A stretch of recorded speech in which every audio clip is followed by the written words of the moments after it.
अध्याय 1 वास्तविक संख्याएं।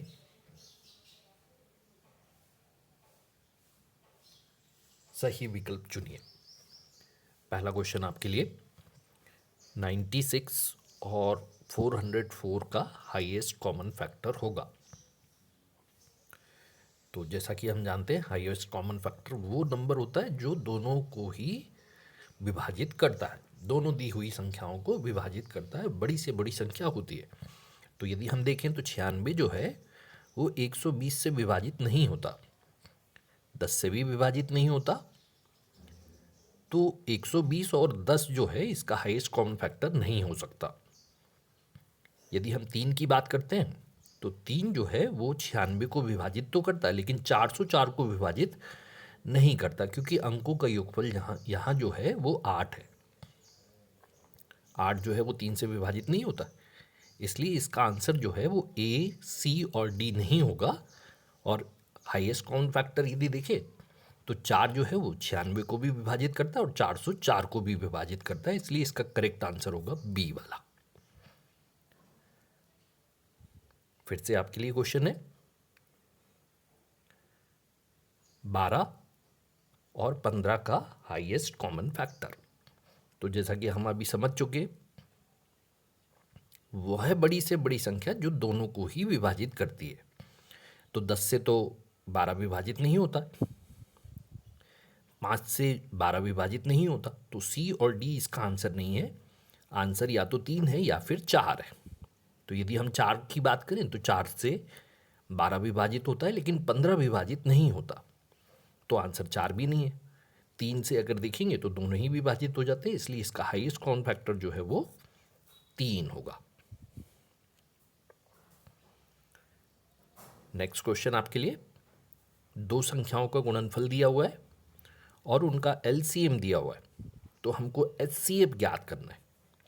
तो जैसा कि हम जानते हैं दो संख्याओं का एलसीएम और उन दो संख्याओं का एचसीएफ बराबर होता है उन दो संख्याओं के गुणनफल की।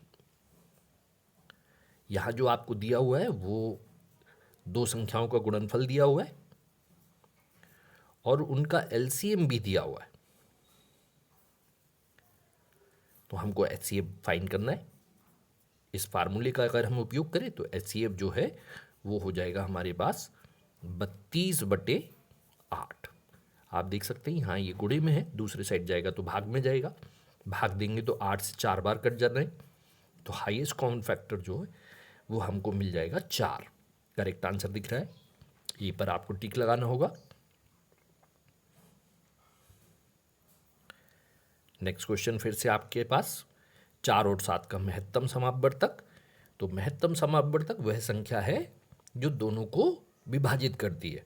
तो 4 और 7 को विभाजित करने वाला अगर आप अंक देखें यहाँ पर तो जो है वो 3 नहीं होगा, 3 के टेबल में 4 भी नहीं आता, 7 भी नहीं आता है।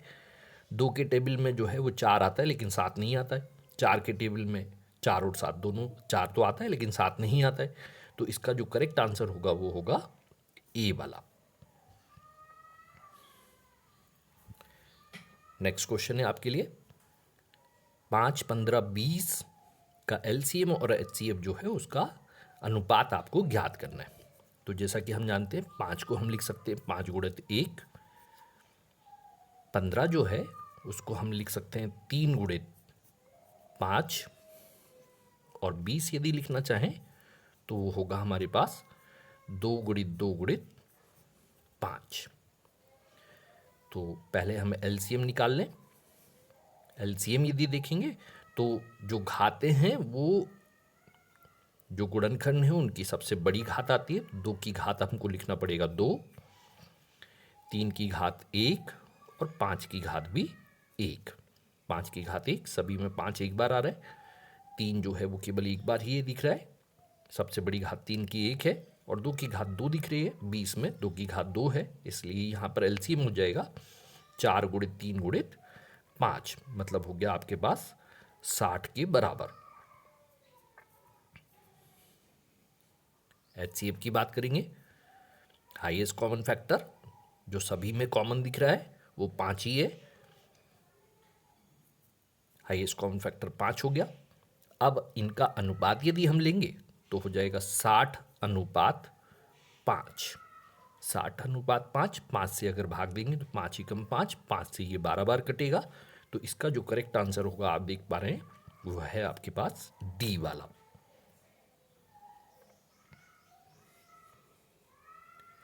नेक्स्ट क्वेश्चन आपके लिए आ गया, निम्नलिखित में से कौन सी अपरिमेय संख्या है। अपरिमेय संख्या हम जानते हैं कर्णी 2 अपरिमेय है, कर्णी 5 भी अपरिमेय, कर्णी 3 भी अपरिमेय है। तो इसका जो करेक्ट आंसर होगा वो होगा डी वाला। अगला क्वेश्चन आपके लिए 12, 15 और 21 का एलसीएम आपको चाहिए।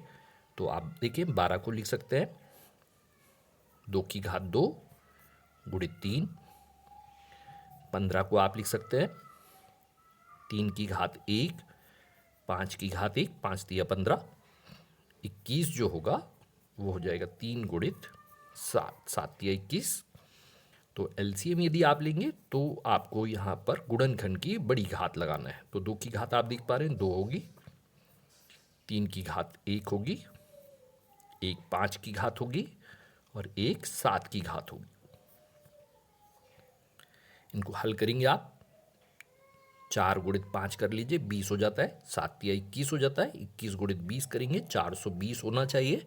तो आपके पास करेक्ट आंसर जो है वो सी हो जाएगा।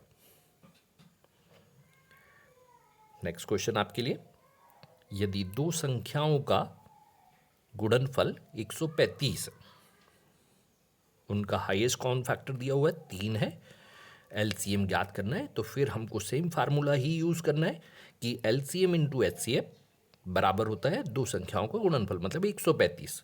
तो यहाँ हो गया हमारे पास 3 गुणित एलसीएम बराबर 135। मतलब एलसीएम यदि हमको ज्ञात करना है तो वो हो जाएगा 135/3।